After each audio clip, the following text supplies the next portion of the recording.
Hey, Dr. Berg here. In this video, I'm going to show you how to get rid of kidney stones.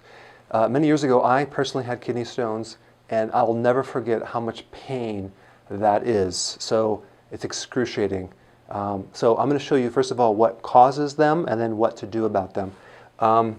First of all, in the blood, with the chemistry in your body, if it's not right, you can set your body up to build up the crystals of calcium. They're called oxalate stones. It's a combination of oxalates and calcium. So there are other causes, there's other types of stones, but the most common one is the calcium oxalate stones. And that has to do with, in your blood, you have low citrates. And basically, citrates help you prevent kidney stones.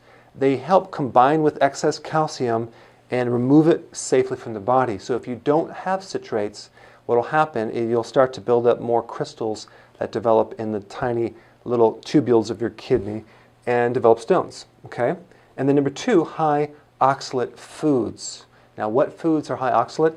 Number one, dark beer, cruciferous, which I recommend, like kale, broccoli, Brussels sprouts, cabbage, chocolate, fruit, soy, beans, beets, spinach, and all these are high in oxalates. So the combination of this and this is not good.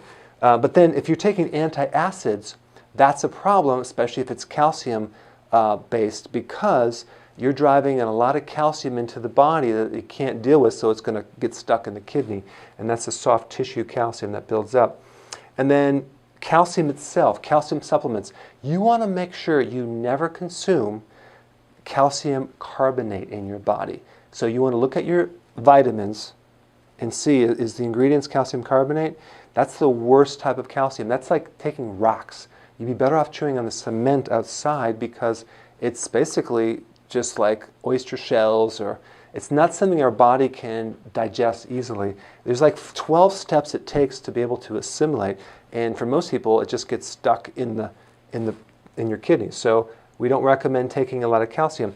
And just as a side note about calcium, if you are menopausal and you're female and you want to prevent osteoporosis, and maybe you have high blood pressure, you have any type of soft tissue calcium like stiffness, I created a video on that one thing, soft tissue calcium. It's very important. You can click below and find it. It's about vitamin K2. Very important to kind of remove the excess calcium. So we have calcium, which is a whole different topic, and then sugar. Sugar depletes excess calcium, and that can go through the kidney, out of the blood, and get stuck in your kidney too. So sugar is not a good combination. And then sodium. Now, sodium chloride, that would be salt, but I'm not talking about sea salt. I'm talking about sodium just in the junk food that people eat. Growing up, I was a teenager, I would consume a bag of Doritos in one sitting, the mega huge packs. And of course, that was way too much sodium. And that can create a problem. And also, hidden sodium is monosodium glutamate. So the combination is not good to develop stones, to prevent stones. Here's what you do about it.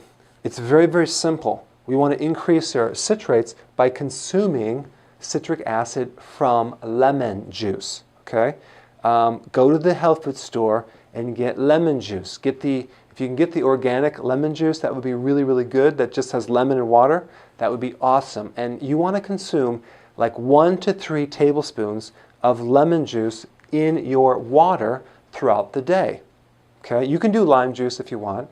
And I like to add a teaspoon of apple cider vinegar to that, just to put that additional factor into your drink to really help clean out any calcium that builds up. So the combination of lemon and apple cider vinegar with water is really good to prevent and also fix kidney stones if you have them. All right? And then if you have any of these issues too, you might need to fix your stomach. I have videos on how to fix heartburn, and then soft tissue calcium, and how to get rid of your sugar cravings. So I have a lot of other videos. So if you found this beneficial, click below and sign up for my weekly email tips, because I give you guys a lot of great tips on fixing a lot of different issues.